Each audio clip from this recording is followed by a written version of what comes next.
오늘 우리에게 주시는 하나님 말씀 나눌게요. 창세기 45장 1절에서 15절 말씀 되겠습니다. 창세기 45장 1절에서 15절 말씀, 구약성경 72면에 기록되어 있습니다.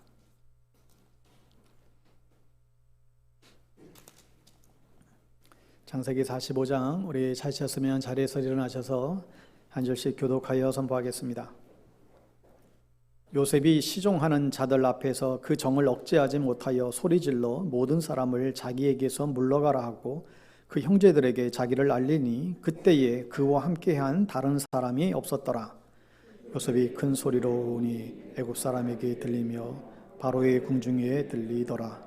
요셉이 그 형들에게 이르되 나는 요셉이라. 내 아버지께서 아직 살아계시나이까? 형들이 그 앞에서 놀라서 대답하지 못하더라. 요셉이 형들에게 이르되 내게로 가까이 오소서. 그들이 가까이 가니 이르되 나는 당신들의 아우 요셉이니 당신들이 애굽의 판자라. 당신들이 나를 이곳에 팔았다고 해서 근심하지 마소서. 한탄하지 마소서. 하나님의 생명을 구원하시려고 나를 당신들보다 먼저 보내셨나이다. 이 땅에 2년 동안 흉년이 들었으나 아직 5년을 밭가리로 못하고 추수도 못할지라. 하나님이 큰 구원으로 당신들의 생명을 보존하고 당신들의 후손을 세상에 두시려고 나를 당신들보다 먼저 보내셨나니 그런즉 나를 이곳에 보낸 이는 당신들이 아니요 하나님이시라. 하나님이 나를 바로에게 아버지로 삼으시고 그 온 집의 주로 삼으시며 애굽 온 땅의 통치자로 삼으셨나이다. 당신들은 속히 아버지께로 올라가서 아뢰기를 아버지의 아들 요셉이 말해 하나님이 나를 애굽 전국의 주로 세우셨으니 지치 말고 내게로 내려오사 아버지의 아들들과 아버지의 손자들과 아버지의 양과 소와 모든 소유가 고센 땅에 머물며 나와 가깝게 하소서. 흉년이 아직 5해가 있으니 내가 거기서 아버지를 복양하리이다. 아버지와 아버지의 가족과 아버지께 속한 모든 사람에게 부족함이 없도록 하겠나이다 하더라고 전하소서. 당신들의 눈과 내 아우 베냐민이 눈이 보는 바 당신들에게 이 말을 하는 것은 내 입이라. 당신들은 내가 애굽에서 누리는 영화와 당신들이 본 모든 것을 다 내 아버지께 아뢰고 속히 모시고 내려오소서 하며 자기 아우 베냐민의 목을 안고 우니 베냐민도 요셉의 목을 안고 우니라 같이요. 요셉이 또 형들과 입맞추며 안고 우니 형들이 그제서야 요셉과 말하니라. 아멘. 오늘은 사랑은 미움과 상처를 넘어서는 것이다. 저의 말씀으로 하나님의 말씀 나누겠습니다. 우리가 지난 주일에 현실의 부활을 살아가는 자들에게 삶에 있어서 가장 중요한 요소가 서로 사랑하는 데 있다라는 내용을 나눴습니다. 그러나 내 몸 하나 사랑하지 못하고 사실 우리 가족 하나 사랑하지 못하는 애가 우리가 어떻게 다 서로 사랑할 수 있는가? 이게 어떻게 가능할까?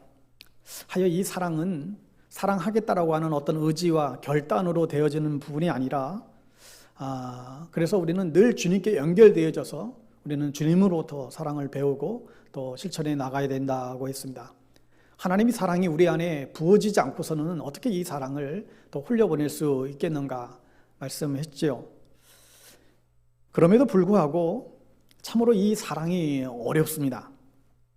우리는 평소 사랑이라고 하는 감정보다 미움이라고 하는 감정이 더 지배되는 것 같아요. 아니 이 세상 자체가 사랑의 감정보다 미움이 더 지배되는 세상인 것을 우리는 종종 느낍니다.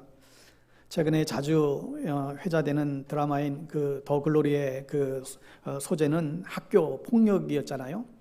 이 주인공이 문동은이가 성인이 돼서 가해자인 박연진에게 자신을 왜 그토록 그렇게 가혹하게 괴롭혔냐고 그렇게 묻지요.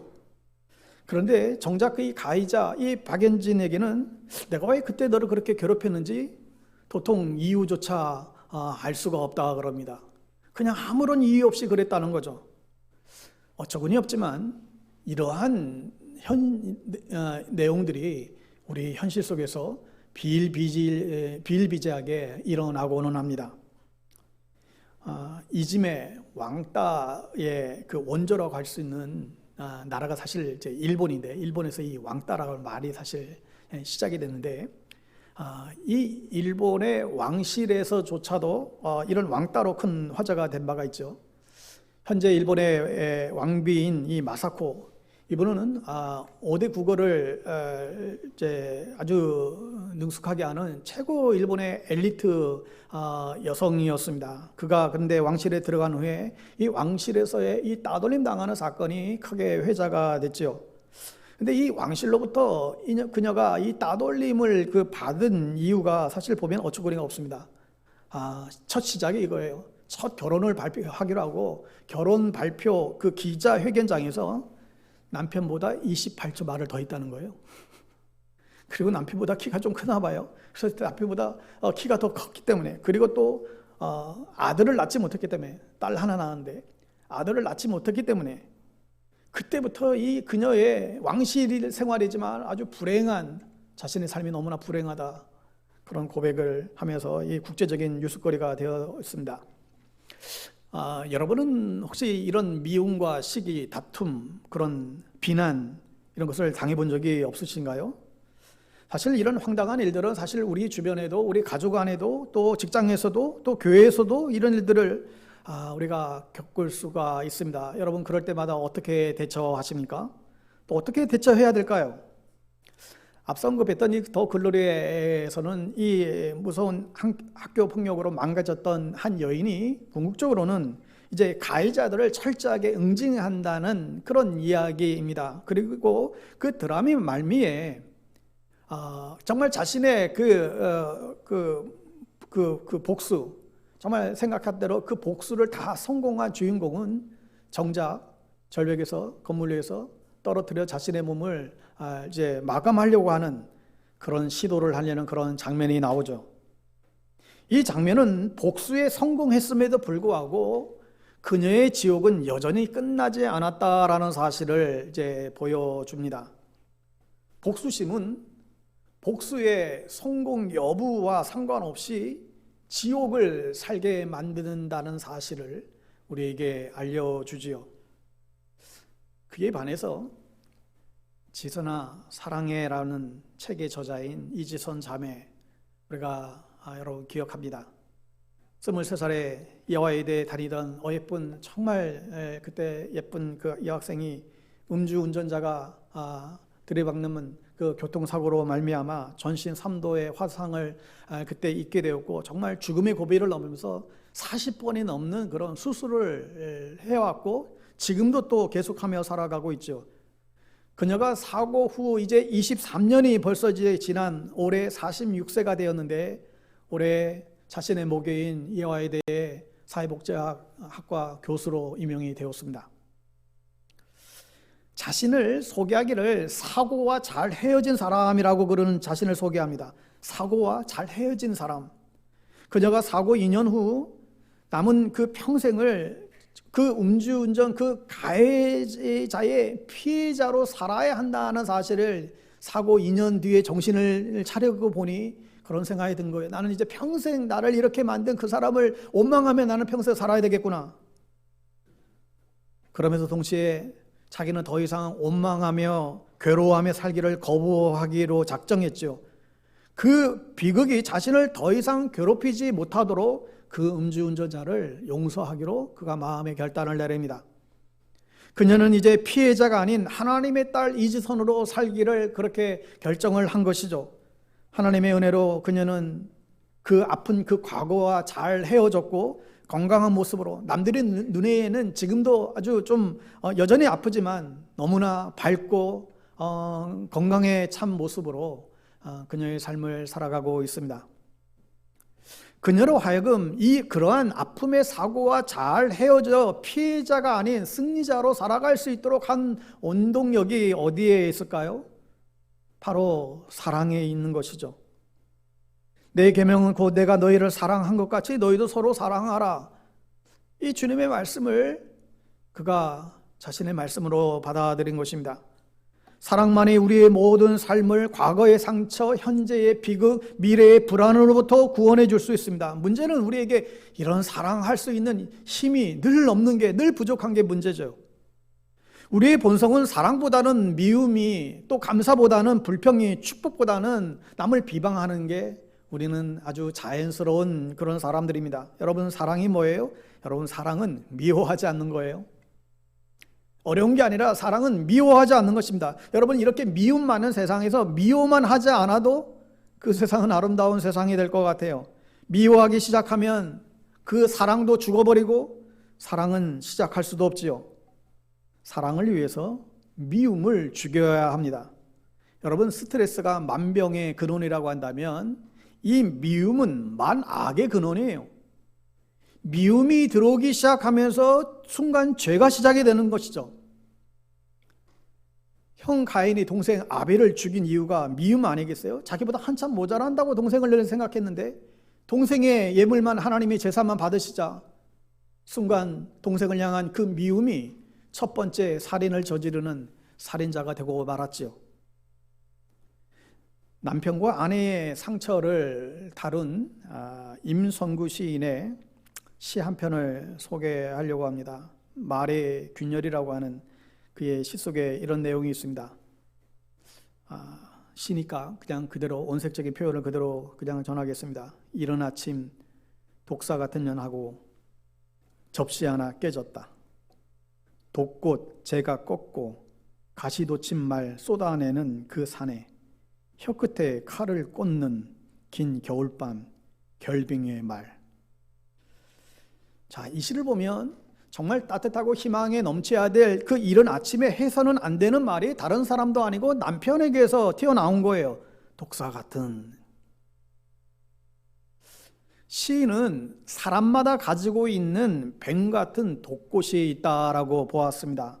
그 독꽃에는 뭐가 들어있을까요? 독꽃에는 당연히 독이 들어있어요. 그런데 이 독꽃은 가지고만 있어야지 꺾어서는 안 되는 꽃이에요. 그런데 이른 아침에 무슨 이유인지 모르겠지만 그만 꺾어서 안 되는 그 독꽃을 남편이 꺾어버린 것이죠. 독꽃을 꺾으니까 독이 나와서 독사 같은 여가 이게 튀어나와 버린 것입니다. 졸지의 부인은 독사가 됐습니다. 독사가 된 이 부인은 어떻게 됐을까요? 독사가 됐으니 똑같이 독을 뿜어대지 않았을까요? 추측할 수 있습니다. 그러니까 그 좋은 아침에 독사가 우글거리는 집안이 돼버린 거예요. 독사가 내뱉는 가시돋친 말로 접시가 깨졌다고 했는데 이 접시, 이 뭐 다른 게 아니라 마음이 접시죠. 그 독사가 내뱉는 가시돋친 말로 이 마음이 깨져버린 거예요. 다 깨져버리고 그 시간부터 빙하기로 꽁꽁 얼어붙은 상태로 들어가게 됐다. 사랑도 믿음도 존중도 다 꽁꽁 얼어버리고 말았다는 것이죠. 여러분, 이런 것들이 우리의 삶에 없어져야겠는데 우리가 살면서 매 순간 상처를 주는 그런 일들이 일어나고 있음을 고발해 주는 시입니다. 여러분은 어떻게 생각하세요?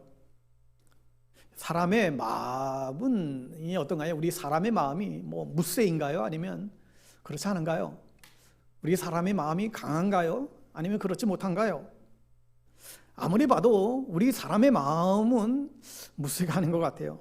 강한 것 같아 겉모습은 아주 세게 보여도 우리 마음은 정말 여리고 여리기 짝이 없는 모습인 것 같습니다. 사람의 마음은 아주 섬세하고 어려운 말 한마디에도 우리는 흔들릴 수 있고요. 그냥 어떤 몸짓, 눈짓 하나에도 우리는 흔들릴 수밖에 없고 상처가 날 수밖에 없는 굉장히 연약한 그런 여린 사람들입니다. 간혹 보면 나는 상처 안 받아 이런 분들 계신데 그건 좀 오버하는 것 같아요. 안 받을 수가 없죠. 그러면 상처가 나면 상처가 난 대로 그냥 그것으로 그치면 좋겠는데 그런 법이 없어요. 상처가 나면 반드시 많은 것이 망가지게 됩니다. 내 안에 미움과 섭섭함은 기본이고 분노와 복수로까지 이게 발전이 돼요. 그러니까 상처가 아물지 않으면 우리 안에 어떤 존중, 사랑 이런 것들은 꿈도 꿀 수 없게 됩니다. 그러니 반드시 우리 안에 넘어서야만 하는 것이 바로 이런 감정을 넘어서지 않으면 우리는 바른 신앙생활을 할 수가 없게 됩니다. 상처를 극복하고 상처를 넘어서는 것은 상처로 얼룩진 이 깨어진 세상을 하루하루 살아가는 우리들에게 있어서는 너무너무나 중요한 과제입니다. 여러분, 그런데 우리가 어떻게 하면 우리가 서로 사랑하고 미운 원수와 아픈 상처까지 우리가 정말 사랑할 수 있을까? 우리가 보통 우리의 마음의 상처가 있었을 때 이 마음의 상처에 대해서 대처하는 몇 가지 방법들이 있죠. 첫째는 상처의 그 책임과 원인을 상대방에게 다 돌리는 거예요. 여러분, 우리가 상처를 받으면 제일 먼저 우리 안에 자기 방어 기제가 작동이 돼요. 그래서 이게 가장 자연스럽게 상처를 받았을 때 우리는 다른 사람에게 그 모든 원인과 책임을 돌리게 됩니다. 대표적으로 아담과 하와는 선악과를 따먹었을 때 어땠나요? 하나님께 들켰을 때 서로에게 책임을 전가하죠. 하와는 저 남편이 꼬들기에서 먹겠다고, 또 아담은 또 하나님이 당신이 나에게 준 저 아내가 먹으라고 해서 주겠다고, 또 하나는 뭐라 그래요? 저 뱀이 꼬들겨 가지고 그 책임을 또 뱀에게 또 전가시키죠. 여러분, 이게 우리 사람의 모습이라는 거예요. 우리는 특별히 누군가로부터 상처를 받았을 때 이런 방어 기제가 작용이 됩니다. 그리고 이 상처의 그 책임을 상대방에게 우리가 넘기게 됩니다. 그리고 자신이 받은 그 상처에 사로잡혀서 그 문제의 본질을 파악하지 못하고 오히려 또 원망과 마음속에 미움 속에 사로잡히곤 하죠. 사울왕 역시 다윗이 자신보다 백성들로부터 사랑을 받게 되자 이 시기하는 마음에 큰 상처를 입게 됩니다. 사울은 다윗과 비교 의식 속에서 열등감에서 헤어나질 못해요. 계속해서 정신적으로 나중에는 약해지고, 또 사울은 악령에 또 그렇게 사로잡히죠. 사울왕은 자신이 받은 이 상처의 모든 원인을 다윗에게 돌리고 있고, 저놈을 죽여버려야 되겠다. 그래서 그 왕의 그 책무는 할 생각하지 않고 저 다윗을 죽이는 데에 자신의 생애를 다 허비하고 마는, 그리고 그의 마지막 인생도 정말 비참해지는 모습을 보게 됩니다. 사울은 이 모든 문제의 원인을 저 바깥에서 찾았던 것입니다. 결국 그는 모든 것을 잃고 아무것도 잃은 게 없는 왕이 되고 말았습니다. 여러분은 어떠신가요? 아담과 하와처럼, 혹은 사울과 가인처럼 그렇게 우리도 살아가면서 상처를 대하고 있지는 않을까요? 자신에게 상처를 준 사람을 용납하고 품지 못하고 그 모든 책임을 상대방에게 우리는 다 이렇게 떠안기고 그를 향하여 비난하고 있지는 않은가요? 결과적으로 우리의 상처의 문제를 상대방에게 문제로만 돌리게 되면 그 사람은 그 분노와 미움 가운데에 빠지거나, 아니면 혹 자신의 삶의 의욕과 모든 그 시리와 회의 가운데 빠지게 되든지 둘 중에 하나에 걸리게 됩니다. 여러분, 이것은 사실 사탄이 상처를 통해서 우리 가운데에 얻고자 하는 그 사탄의 효과지요. 우리가 두 번째로 상처를 받았을 때에 대처하는 방법이 뭡니까? 그 상처의 원인을 상대방이 아닌 자신에게 돌리는 데 있습니다. 상대방이 아닌 그 상처의 원인을 자신에게 돌리는 거예요. 자기를 성찰하는 것입니다.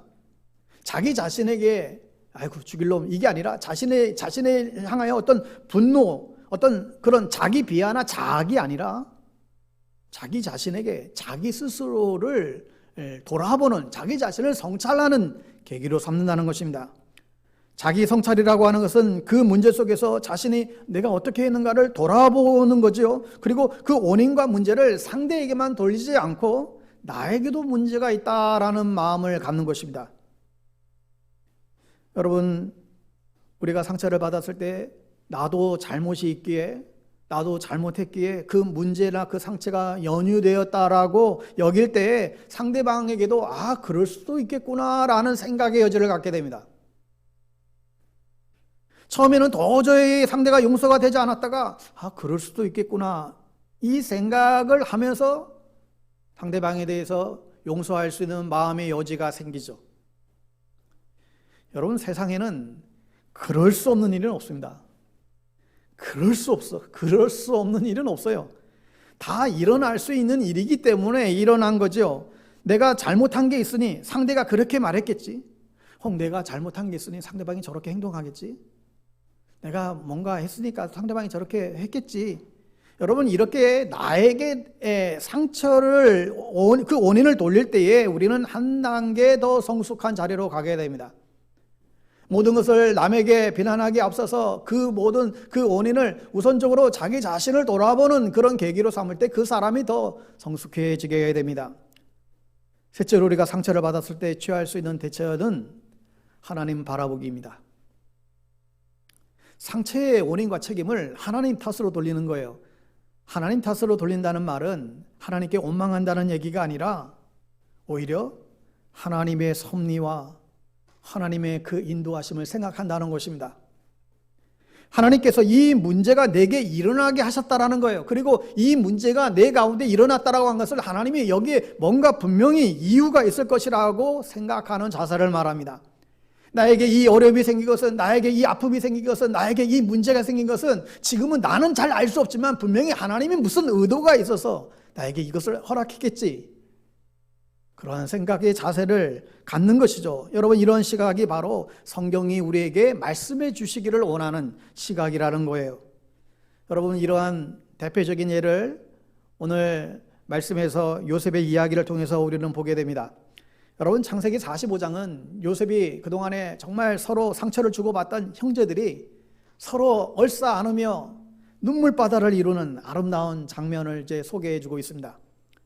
정말 이런 일들이 정말 우리 안에도 많이 일어나게 되기를 바랍니다. 정말 오늘 이 본문을 대하면서 이 같은 사건이 우리에게도 나에게도 일어나기를 그런 기대하는 마음으로 이 말씀을 우리가 받았으면 좋겠습니다.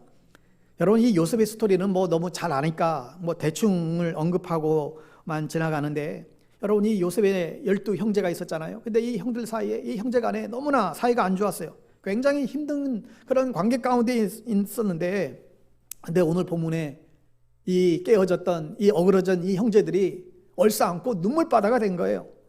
서로 부둥켜 안고 요셉도 대성통곡하고 울고 있고, 사실 그 옆에서 지금 굉장히 쫄고 있었던 그 형들도 요셉의 입장에서는 가해자에 해당되는 그 형들이었는데, 죽은 줄 알았던, 자신들이 팔아서 죽은 줄 알았던 저 동생이 지금 떡하니 저렇게 있으니, 그런데 요셉의 울음에 형들도 덩달아 이제 울음을 터뜨리죠. 요셉이 가장 사랑했던 동생 막내 그 베냐민과도 또 껴안고 부둥켜 울게 됩니다. 이게 거의 21년 만에 이루어진 일이에요. 21년 만에 그토록 오랜 상처를 가지고 있다가 정말 기적 같은 일이 벌어진 것이죠. 이들은 서로에게 칼을 꽂고 살았던 그 긴 겨울을 보냈던 사람들인데, 봄의 눈녹도 다 녹아내리면서 그들이 아팠던 그 상처로부터 그들은 벗어나게 됩니다. 여러분, 보시다시피 상처에서 벗어나려면 한 사람으로부터 시작이 되어야 됩니다. 상처를 극복하는 데 있어서 오늘 이 요셉의 이 역할이 컸음을 알 수 있죠. 여러분들이 다 요셉 같은 사람이 되시기를 바랍니다. 상처를 극복하는데 먼저 주도권을 가지고 상처를 싸매는 사람이 필요하다는 거예요. 당신부터 해. 그러면 이게 쉽지가 않아져요. 누군가가 먼저 주도권을 가지고 그 상처를 싸매는 사람이 일어나야 돼요. 여러분, 만약에 우연한 기회가 생겨서 요셉이 21년 전에 그 과거의 상처를 꽁꽁 그 아팠던 상처를 정말 그것들이 형들과 만났을 때 그거를 만약에 그 요셉이 그것을 풀지 않았다라고 한다면, 받아주지 않았다라고 한다면 정말 그 이유는 생각할 수 없었던 일이었죠. 그런데 요셉이 자신이 받은 상처를 어떻게 극복했는지, 자신을 죽이려고 했던 그 자신의 그 인생의 방향을 완전히 바꿔버렸던 그 정말 원수, 그 배신감에 가득 찼던 그 형들의 상처까지 나중에는 치유하는 모습을 오늘 우리는 보게 됩니다. 여기 보면 요셉은 형들에게 어떤 원망도 어떤 불평도 하지 않아요. 우리는 용서하더라도 한 번쯤은 좀 한번 퍼부을 수 있잖아요. 용서하더라도 내가 당신들 형들 때문에 내가 내 인생 얼마나 그동안에 얼마나 힘들었는지 아냐고, 항의 정도는 할 만한데 그런 것조차 없어요. 어쩌면 그래봤자 상처만 더 깊어질 걸 알았는지 그런 말조차 안 해요. 어떤 원망도 없어요. 오늘 7절 8절에 보면 하나님이 큰 구원으로 당신들의 생명을 보존하고 당신들의 후손을 세상에 두시려고 나를 당신들보다 먼저 보내셨나니 그런즉 나를 이리로 보내니는 당신들이 아니요 하나님이시라. 21년 전에 그가 받은 그 상처에 대해서 새로운 해석을 하고 있습니다. 여러분, 근데 이 해석이 얼마나 놀라워요. 얼마나 이 해석이 정말 스케일이 달라요. 요셉은 너무나 큰 관점에서 자기가 가정에서 겪었던 그 아픔을 지금 해석하고 있어요. 상처가 힘들기는 했지만 기막힌 새로운 해석을 하고 넘기고 있습니다. 상처를 재해석하는 것이죠. 상처를 원망과 복수로 닫아놓지 않았어요. 우리는 상처를 원망과 불평이라고 하는 상자 속에 가둬놓고 마는데, 요셉은 자신이 받은 상처를 지금 어떻게 하고 있어요? 하나님의 섭리와 인도하심이라고 하는 그러한 관점으로 이것을 승화시켜 보고 있습니다. 원망과 불평의 그 상처가 아니라 하나님의 섭리와 인도하심이 있다라고 하는 그런 관점에서 이 사건을 보고 있다는 거예요. 그래서 자신의 상처도 치유되고 형들의 상처도 치유하고 있습니다. 여러분, 참 우리가 배우고 싶은 모습 아니겠어요? 상처를 우리가 입을 때마다 우리가 이렇게 재해석하고 우리가 이렇게 반응할 수 있으면 얼마나 좋을까요? 형들이 이 말을 들었을 때 그들의 마음 가운데에 얼마나 편안함이 있었을까요? 여러분, 요셉의 생애를 상처라는 관점에서 봤을 때 세 단계의 주기로 볼 수 있습니다. 첫째는 상처를 주는 시기가 있었어요. 두 번째는 상처를 받는 시기가 있었어요. 또 마지막에는 그 상처를 치유하는 시기가 있었습니다. 여러분, 그만큼 이 요셉은 상처로 일관된, 상처에서 상처로 끝난 그런 인생이라고도 사실 볼 수 있습니다. 그래서 이 상처를 주는 시기, 사실 요셉은 굉장히 남에게 상처를 주는 사람이었어요. 원래 요셉은 상처 주는 사람이었어요. 여러분, 이 요셉이 형제들에 비해서 아버지의 사랑을 독차지하면서 남달리 그렇게 받았잖아요. 그러니까 그 아버지 백을 믿었는지 막 형들을 사실 아주 막대한 것이죠. 어쩌보면 요셉은 그 집안의 밉상이었어요. 형들이 볼 때 얼마나 저 막내 동생 저 아버지 백 믿고 저렇게 날뛰니 얼마나 밉상이었을까. 형들을 정말 미워할 수밖에 없는 사실 그런 존재였습니다. 여러분, 상처를 주는 사람은 언젠가는 상처를 자신이 받는다라는 것도 사실 아셔야 되죠. 그러니까 상처를 주는 사람은 나중에 사실 똑같이 그런 상처를 그가 입게 되는 것을 보게 돼요. 그래서 요셉은 그렇게 많은 상처를 형들에게 주다가 결국은 또 형들에게 그렇게 상처를 입은 거예요. 그 기간이 무려 13년의 시간입니다. 어떤 상처를 받았습니까? 형들에게 팔려가고 살해당할 뻔한 일을 겪지요. 상처를 주다가 이제는 상처를 받게 된 거예요. 또 어떤 상처를 받았어요? 남부럽지 않는 그런 그 아버지의 사랑과 그런 그 분위기 속에 있다가 고작 그 20대 젊은 초에 외국의 노예로 그렇게 팔려나가죠. 이게 얼마나 상처겠어요. 또 그 주인집 마님의 모함으로 정말 억울한 옥살이를 하잖아요. 또 감옥에서 어떤 일이 있었어요? 감옥에서 그 감옥에 있었던 사람들의 꿈을 잘 해몽해서 자신을 풀려날 거라고 했는데 또 그들이 배신을 때리는 바람에 또 어려움을 당하죠. 이렇게 요셉은 상처를 그렇게 받다가 무려 13년을 그렇게 어떻게 보면 인생의 가장 밑바닥에서 죽을 고생하며 그렇게 하면서 그렇게 살아갔습니다. 상처의 대가가 만만치 않은 것을 알게 됩니다. 그러니까 여러분, 우선적으로 상처는요, 주지 않는 게 여러분 우선인 것 같아요. 여러분, 우리 모두에게 우리는 다 상처를 주는 사람인데 여러분, 우리 모두가 정말 상처 주지 않으려고 우리가 애썼으면 좋을 것 같아요. 우리가 말로, 감정으로, 행동으로 내가 먼저 상처 주지 않으려고 우선적으로 애써야 되겠죠. 또 상처를 받았을 때 그 상처를 소화할 수 있는 마음도 우리에게 허락해달라고 지혜를 구해야 됩니다. 감사한 것은 요셉은 그렇게 많은 상처를 받았지만 이 상처에 무너지지 않았다라는 거예요. 많은 상처를 받았지만 그 상처에 끌려다니지 않고 급기야 나중에는 형들을 만나서 그 형들을 오히려 그의 상처를 치유하는 삶을 보여줍니다. 요셉이 어떻게 이런 삶이 가능했을까요? 요셉이 어떻게 이게 가능했죠? 저절로요? 아니면 성공했어요? 자기가 지금 성공해서 성공한 자의 어떤 아량을 베푼 건가요? 아니에요. 철이 들어서요? 나이가 들어서요? 나이가 들면 자동적으로 철이 드나요? 그렇진 또 않은 것 같아요.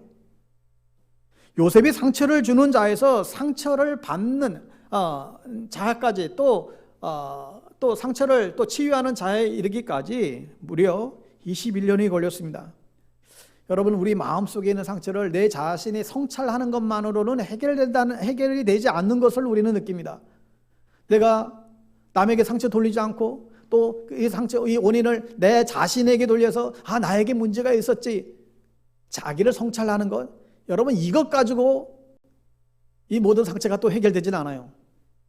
그렇다면 그 이유가 어디에 있을까요? 여러분, 이 요셉의 생애를 추적해 보면 어떻게 상처를 주는 자에서 상처를 치유하는 자의 자리로 갈 수 있었는지 그 단서를 발견할 수 있게 됩니다. 요셉이 상처를 받지만 상처를 치유하고 상처에 무너지지 않는 그런 사람이 되게 된 가장 결정적인 한 사건이 있어요. 우리가 읽지 않았지만 요셉이 그의 생애를 아주 뒤바뀌게 된 그 시발점이 되는 그 사건이 뭔지 아세요? 바로 구덩이에요. 창세기 37장 24절에 보면 형들이 자기를 죽이려고 쳐넣었던 그 구덩이, 여러분 이 구덩이에서 요셉이 뭔가를 발견하게 되죠. 물도 없고 사방이 닫혀진 그 구덩이에서 절체절명의 그런 장소와 그 시간이죠. 아마 짐작컨대 요셉은 그 구덩이에 빠져서 깊이 자기 자신을 돌아보는 그런 시간을 가졌음이 틀림이 없습니다. 더 놀라운 것은 그 구덩이에서 하나님을 경험했던 것을 우리는 유추하게 됩니다. 사람은 죽음 앞에서 철이 드는 법인데, 참 이 어린 나이지만 요셉이 그 죽음의 그 극한의 그 공포 가운데에서 요셉이 그랬던 것 같아요. 이 절대절명의 구덩이 속에서 자기 자신의 모습을 본 거예요. 아버지만 믿고 그렇게 철없이 까불던 그런 자기 자신의 모습을 봤을 것 같아요. 야, 형들이 이 정도로 이를 갈고 있었구나. 참 내가 정말 형들에게 막대했던 정말 쪼다 같은 놈이었구나. 어쩌면 죽을 수도 있는 그런 상황 가운데에서 그는 자신의 어리석은 모습을 돌아봤던 것 같습니다. 말끝마다 가시를 쏟아냈던 자신의 모습을 본 것 같아요. 그리고 그동안 찾지 않았던 그 하나님을 깊게 찾았던 것이죠. 그래서 그 구덩이에서 철없던 이 요셉이 그 정신적 유년기 거기서 마감을 하게 되고 어쩌면 그의 새로운 삶의 시작이 된 것이죠. 여러분 이게 얼마나 다행입니까? 여러분 정신적 유년기는 나이에 비례하지 않습니다. 어른이지만 애 같은 분이 있고 애지만 어른 같은 사람이 있잖아요. 나이 먹어도 이 정신적 유년기가 끝나지 않는 사람들이 있어요. 그런데 요셉은 그 절대절명의 그 구덩이 안에서 자신의 정신적 유년기를 거기서 딱 멈추게 한 것입니다. 그래서 자신이 상처를 주었던 그 모습을 제대로 인식했고 또 그 안에서 하나님의 하나님 되심을 분명히 경험했음을 알게 됩니다. 그래서 요셉의 기록을 보면 이 구덩이 사건 이후와 이전이 달라요. 다른 게 없어요. 구덩이 사건 이전에는 늘 지멋대로 살았어요. 자기 원하는 대로 살았어요. 하나님과 관계되는 구절은 전혀 한 구절도 나오지 않아요. 그런데 이 사건 이후로 하나님과 함께하는 자로 나와요. 하나님과 동행하는 자의 모습으로 등장합니다. 이것이 요셉이 구덩이에서 하나님을 경험하고 만나게 되었다는 것을 반증해 주는 것이죠. 상처를 남발하고 그렇게 오만했던 그 요셉은 사라져버리고 이제 어떻게 됐어요? 하나님을 만난 그 경험이 이제는 그 상처를 끌어안고 또 상처를 치유하는 사람이 되는 한 시초가 된 것이죠. 여러분 하나님을 만나는 경험, 오늘 이 아침에 여러분 마음에도 다시금 새길 수 있게 되기를 바랍니다. 한 사람에 있어서 하나님을 만나는 경험만큼 중요한 게 어디 있을까요? 정말 짧게 왔다 가는 이 인생 가운데 우리가 하나님을 만나는 것 가장 중요한 일입니다. 하나님을 알지 못하는 사람들은 하나님을 경험해서 하나님을 만나야 되고요. 성도들은 그냥 하나님을 그냥 하나님이 아니라 내가 경험한 하나님, 내가 만난 하나님, 내가 누린 하나님, 내가 깨닫는 하나님, 나와 함께 하시는 하나님, 그 하나님을 만나는 것보다 더 중요한 경험이 어디 있을까요? 부활의 생명, 영생을 우리에게 주셨고 이 생명을 주관하시는 분이 하나님이시고 이 우주 만물을 다스리시는 그 하나님이 이 세상을 통치하시는 분이 하나님이라고 한다면 여러분 이 하나님을 경험하는 것만큼 중요한 것은 없습니다. 살면서 뭔가를 이루고 뭔가를 누리며 살아가는 것, 우리가 살아가면서 이것도 굉장히 필요한 일이죠. 하지만 우리에게 생명을 주신 그 하나님의 생명을 누리는 것만큼 더 소중하고 중요한 일은, 더 갇힌 일은 아마 없을 것입니다. 여러분 우리의 삶은 하나님을 얼마나 진실되게 깊이 경험되어져 있는가에 따라서 우리의 삶은 사실 달라지고 깊어지고 풍성한 삶이 우리에게 주어지는 것이죠. 하나님을 어떻게 경험했느냐에 따라서 이 모든 것들이 사실 다 변하기 마련이에요. 하나님을 생명으로 경험한 사람과 하나님을 경험하지 못한 사람은 그 삶에 그건 비교할 수 없는 차이가 있습니다. 상처라는 주제에 한정해서 말하면 하나님을 경험하고 하나님을 의식하면서 그 생명에 붙잡혀 있는 사람들은 비록 그 삶에 상처가 있다 할지라도 자신의 경험에 쉽게 매이지 않아요. 다시 말해서 하나님을 경험하면서 그 관계 안에서 누리는 사람은 그 상처에 쉽게 살지 않는다는 것이죠. 왜요? 하나님의 생명이 그의 안에 있기 때문에, 그 하나님의 생명 때문에 우리는 누군가에게 상처를 주려고도 하지 않게 되고, 상처를 그렇게 받아도 그게 그렇게 크게 와닿지 않게 되죠. 여러분, 상처가 왜 생기는 거예요? 나랑 안 맞을 때 상처가 생겨요. 그런데 하나님의 생명이 내 안에 들어오면 상처를 줄 필요가 없어진다는 거예요. 상처를 받아도 하나님이 없는 사람처럼 분에 이겨서 이것을 어쩔 줄 몰라 감당하지 못하는 전전긍긍하지 않아요. 오히려 상처를 주는 사람의 그 자리와 그 마음과 그 상황을 바라보며 긍휼히 여기는 그런 마음이 그 안에 생기게 되는, 그리고 그 상처를 치유하는 자가로 나아가게 되는 것이죠. 상처를 입었기에 상처를 치유하는 치유자가 되는 거예요. 하나님의 생명이 그 안에 있기 때문에 가능한 것이죠. 이것은 하나님을 경험한 사람들만이 누리는 행복이고 특권인 것을 알 수 있습니다. 여러분, 요셉이 그 많은 상처 가운데에 낙심하지 않을 수 있었던 것은 그 구덩이에서 생명 되신 하나님을 경험했기 때문에 그 상처가 더 이상 그의 인생이 이제는 문제가 되지 않았어요. 사랑하는 여러분, 하나님을 경험한다는 것은 어떤 특별한 사건을 통해서 경험하는 것만을 의미하지는 않습니다.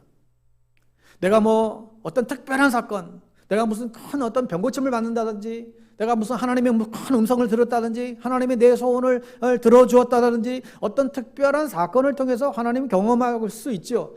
하지만 하나님을 경험한다라고 하는 것은 그런 게 다가 아님을 또한 우리는 아셔야 됩니다. 여러분, 하나님을 경험한다라고 하는 것은 어떤 특별한 경험보다 오히려 매일매일 평범한 우리의 일상의 삶 가운데 우리는 느끼고 경험할 수 있어요. 하나님의 말씀이 내 삶 가운데에 순종으로 나아가게 될 때에 우리는 하나님을 경험하게 되는 것이죠. 하나님의 말씀이 내 안에서 이루어지는 것, 이것이 진짜 하나님 경험이에요. 말씀이 육신이 되신 그 하나님의 말씀에 순종하며 살아가는 것, 그 하나님과 동행하면서 살아가는 것이죠. 여러분들도 매 순간마다 우리의 삶 속에서 우리를 인도하시는 그 하나님의 손길을 여러분 볼 수 있다라고 한다면 우리는 우리의 삶을 대하는 자세와 태도가 달라질 수밖에 없을 것입니다. 여러분, 날마다 일상 속에서 하나님을 경험하는 삶을 사시기를 바랍니다. 그럴 때 살아가면서 직면하는 모든 아픔과 상처들도 여러분에게 문제가 되지 않을 것입니다.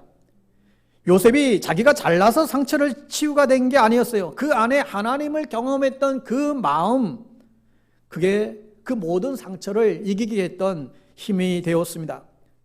5절에 보면 요셉이 형들에게 이렇게 말했어요. 당신들이 나를 이곳에 팔았다고 해서 근심하지 마소서, 한탄하지 마소서. 하나님이 생명을 구원하시려고 나를 당신들보다 먼저 보냈다. 창세기 50장 2절에서도 이런 말씀이 있습니다. 당신들은 나를 해하려 했으나 하나님은 그것을 선으로 바꾸사 오늘과 같이 많은 백성의 생명을 구원하게 하시려고 하셨나니 당신들은 두려워하지 마소서. 여러분, 우리랑 뭔가 다르지 않습니까? 하나님의 섭리와 인도하심을 마음에 담고 경험하고 누리는 이 사람의 그 행복이고 넉넉함을 알 수 있습니다. 요셉이 그 상처를 극복할 수 있었던 가장 그 원인, 그가 위를 바라보고 하나님을 바라보았기 때문에 그렇습니다. 요셉은 이 모든 일이 형들 때문에 일어난 것이 아니라, 또한 이 모든 일이 내 자신의 잘못으로만 일어난 것이 아니라 하나님으로부터 연유된 하나님의 섭리였음을 알게 된 것이죠. 그랬더니 그 요셉의 마음 가운데 있었던 모든 쓴뿌리들이 사라지기 시작했습니다. 여러분, 우리의 상처의 문제를 어떻게 해결할 수 있을까요? 그동안 여러분 때때로 어떤 일을 깨묻고 우리가 참아보기도 했잖아요. 내가 참아야지. 내가 이번에 참아야지. 여러분 그런 적 많이 있죠. 여러분, 그러나 여러분 그렇게 참고 인내했는데 얼마나 오래 갔어요? 오래 가지 못했을 거예요. 우리가 이러한 상처에 대한 근원적인 해법은 하나님을 경험하는 데 있습니다. 내가 하나님의 생명 안에 있다라고 하는 것, 내 삶을 인도하시는 분은 하나님이시라는 것, 하나님께서 내 삶을 이끄신다라고 하는 이 놀라운 이 간증과 뜨거움이 우리 안에 있을 때에 우리 안에 있는 상처를 넉넉히 극복하고 넘어갈 수 있는 힘이 우리에게 생기는 것이죠. 여러분, 오늘날 수많은 상처가 가정마다 사람들마다 득세하는 것을 우리는 보게 됩니다. 그때마다 우리의 사랑과 희망과 믿음이 가로막혀 무너지지 말고 요셉처럼 이겨나갈 수 있게 되기를 바랍니다. 누군가를 원망하거나 여러분 자신을 자책하지도 마시고 자신을 돌아보는 자기 성찰의 기회로 삼으시기를 바라요. 그리고 무엇보다도 하나님의 섭리와 하나님의 인도하심을 믿고 하나님을 바라볼 수 있게 되기를 바랍니다. 우리 주님께서 나를 향한 선한 계획이 있으니까 나를 단련해서 정금같이 나오게 할 계획이 있겠지, 그런 마음을 품게 되기를 바랍니다. 사랑하는 여러분, 우리에게는 부활의 생명 되신 주님이 우리 곁에 계십니다.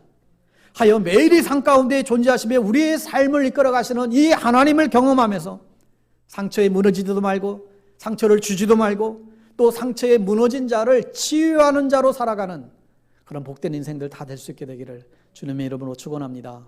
기도하겠습니다. 하나님 아버지, 우리 안에 있는 상처들을 아름답게 대처할 수 있는 은혜와 지혜를 주시기를 원합니다. 어느 누구 할 것 없이 상처를 주고받으며 살 수밖에 없는데 먼저 내 자신을 성찰하며 하나님의 뜻을 헤아릴 수 있는 저희들 되기를 원합니다. 그리하여 상처에 함몰되어 넘어지는 자가 아니라 그것을 통하여 더 크고 놀라운 하나님의 섭리와 인도하심을 발견하는 우리의 삶이 될 수 있도록 인도하여 주시옵소서. 예수님의 이름으로 기도합니다. 아멘. 우리 찬양으로